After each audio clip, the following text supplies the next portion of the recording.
In this tutorial, I'm going to introduce you to our semantic representations. The computer doesn't understand ordinary language.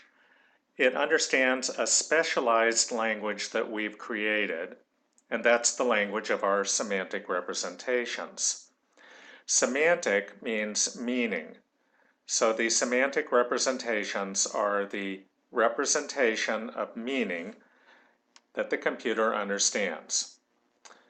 So we have two phases in the development of our semantic representations. The first phase looks kind of like English, and I'm going to show you a sentence here. So I'm going to input it, and I'm going to speak to type this because I use voice recognition. Left bracket. Cap, after John saw you, no space, left paren, Mary, right paren, right bracket. John went from John apostrophe S house to the town, period. So you can see that this is basically like English, except we have some funny conventions. So first of all, after John saw you is what we call a subordinate clause. It's like a subsidiary sentence stuck in the middle of a sentence that modifies the main sentence or main clause. So the main part of this sentence is John went from John's house to the town, but this modifies it, after John saw you. So that we put in brackets. We put these subordinate clauses in brackets.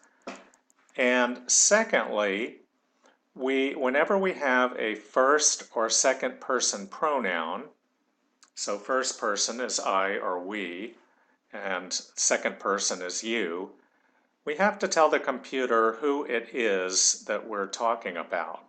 So here, this sentence is saying that we're speaking to Mary, so you is Mary, and we indicate that by putting Mary in parentheses immediately after you without any spaces. So now I'm going to click on OK, and now the computer has the capability to do a preliminary conversion to phase 2.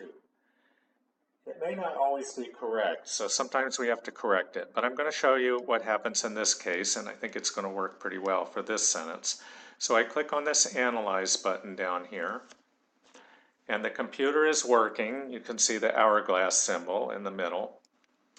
And now it comes up with this. This is our phase 2 representation. Now, you can see this looks somewhat more abstract. Now, there are large left and right brackets at the beginning and end of this sentence. That marks the entire sentence. There are shorter left and right brackets marking the subordinate clause after John see Mary. And there are what we call phrase boundaries, single brackets around the phrases. So in the subordinate clause, we have the what we call add position. It's like a preposition after, and this is used in a clause. After John see Mary.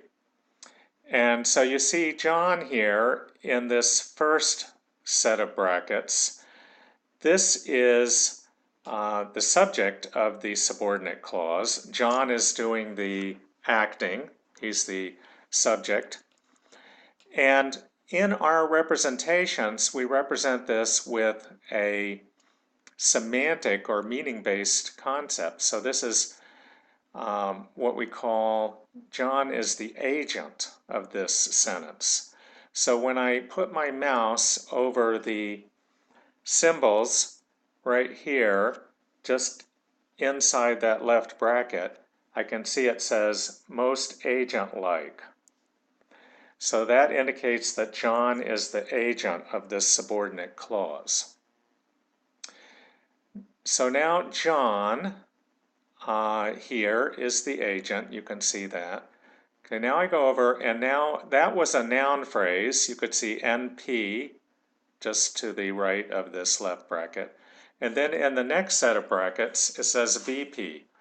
So that is verb phrase. Now, in the phase one, it said John saw, which is past tense. But here it's see.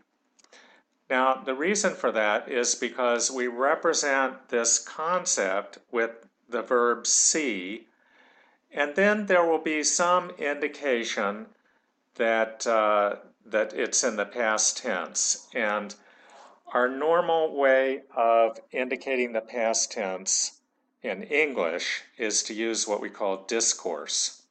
So when we hover the mouse over C, we see time equals discourse in this set of features. The reason for that is because we're always using semantic or meaning-based concepts. And another language might use a different tense in order to indicate a story. But in English we use the past tense. So after John saw Mary, now this next noun phrase with Mary, if I hover the mouse over that, I see the features of that noun phrase, and it says the semantic role is most patient-like. So that means the patient is the noun that's acted upon. So John is the agent, he's doing the seeing, and the patient is the person that he's seeing or acted upon. So that finishes the subordinate clause, and then we get to the main clause. So again we have John, and if I hover the mouse over the features of this first noun phrase, I see it says semantic role most agent-like. Then next is the verb phrase and the verb to go. And if I hover that over that, I see that the time is indicated as discourse, which in English is usually expressed as the past tense. It's our storytelling time form. And then the next noun phrase, if I hover over the features of that, I see it says semantic role source. Now in the phase one, it said John went from John's house. And so the way we represent that in our semantic representations is that house is the source. We're going from the house. And we drop that preposition from. In the phase one, we had from John's house. Here we indicate the same meaning by using the source semantic role.